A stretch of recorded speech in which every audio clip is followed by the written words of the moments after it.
ये ट्रक लगभग आधे से ज़्यादा जो है वो डूब चुका है। देखिए पानी में डूबा हुआ है ये ट्रक, आपको दिख रहा होगा। मिंटो ब्रिज के हालात इस तरीके के हैं, तो अब आप कल्पना कर सकते हैं।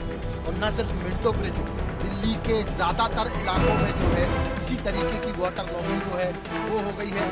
न सिर्फ मिंटो ब्रिज में, एयरपोर्ट की यदि हम बात करें, और दिल्ली के जो डूब वाले क्षेत्र हैं, आनंद पर्वत के आसपास के जो इलाके हैं, वहाँ पर भी ज़बरदस्त तरीके से वाटर लॉगिंग हुई है।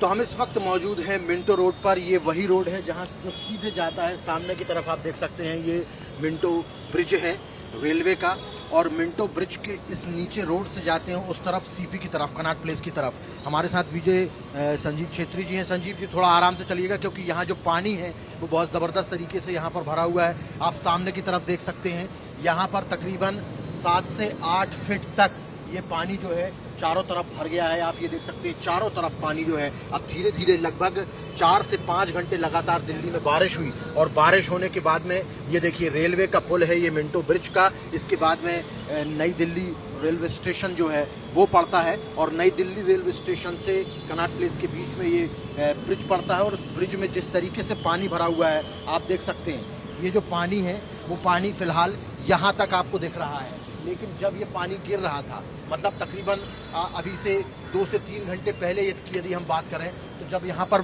दिल्ली में ज़बरदस्त तरीके से मूसलाधार बारिश हो रही थी, उस दौरान ये जो पानी है न सिर्फ यहाँ तक बल्कि पीछे तक आप देख सकते हैं कि यहाँ पर जो है ये रेत आपको यहाँ पर नज़र आ रही होगी। देखिए ये रेत है यहाँ पर, जहाँ पर हम इस वक्त चल रहे हैं।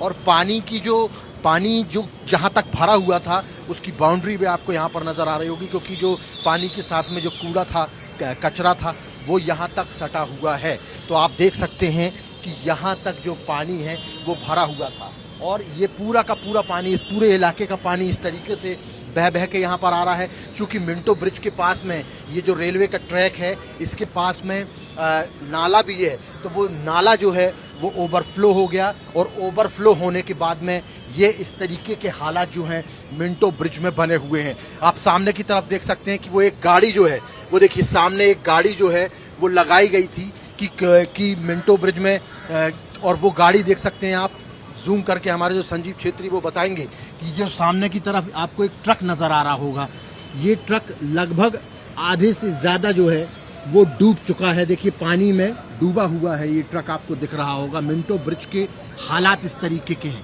तो अब आप कल्पना कर सकते हैं, ना सिर्फ दिल्ली का मिंटो ब्रिज जो कि थोड़ी सी बारिश में है, यहाँ पर इस तरीके के हालात बन जाते हैं। जबकि इस बार तो ये जो बारिश हुई है बड़ी ज़बरदस्त तरीके से यहाँ पर बारिश हुई है। और ना सिर्फ मिंटो ब्रिज, दिल्ली के ज़्यादातर इलाकों में जो है इसी तरीके की वाटर लॉगिंग जो है वो हो गई है। ना सिर्फ मिंटो ब्रिज में, एयरपोर्ट की यदि हम बात करें, और दिल्ली के जो डूब वाले क्षेत्र हैं, आनंद पर्वत के आसपास के जो इलाके हैं, वहाँ पर भी ज़बरदस्त तरीके से वाटर लॉगिंग हो गई है। यहाँ तक कि जो हमें जानकारी मिल रही है कि कई सांसदों के घरों में भी ज़बरदस्त तरीके से पानी भर गया है।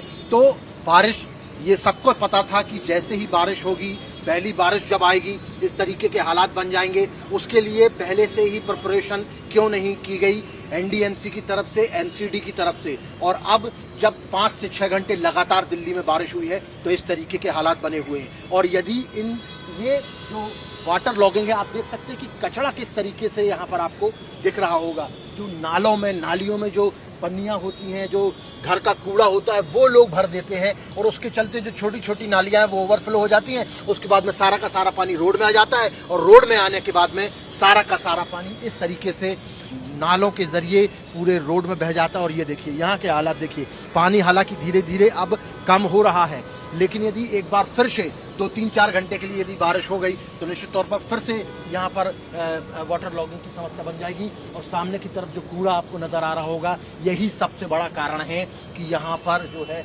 वाटर लॉगिंग हो गई है। तो एनडीएमसी, एमसीडी को इस तरीके के हालात से निपटने के लिए पहले से तैयारी रखनी चाहिए, जिससे कि किसी भी स्थिति में यदि अचानक से पानी गिरता है तो पानी को बिना रोके बड़े नालों के ज़रिए यमुना तक ले जाया जा सके। इस तरीके के जो है परिस्थितियां पहले से यदि तैयार की जाती हैं तो निश्चित तौर पर दिल्ली में वाटर लॉगिंग की समस्या को कम किया जा सकता है। लेकिन फ़िलहाल यहाँ पर जो समस्या है बड़ी भयावह है, विकराल है। हम अभी इस तरफ खड़े हुए हैं मिंटो ब्रिज के। हम कोशिश करेंगे कि दूसरे किसी रास्ते से हम उस तरफ जाएं और सीपी के अलावा नई दिल्ली के आसपास के जो हालात बने हुए हैं, सांसदों के घरों में जो पानी भरा हुआ है। मैं हिमांशु तिवारी, टाइम्स नाउ भारत के लिए दिल्ली से विजय संजीव क्षेत्र के साथ।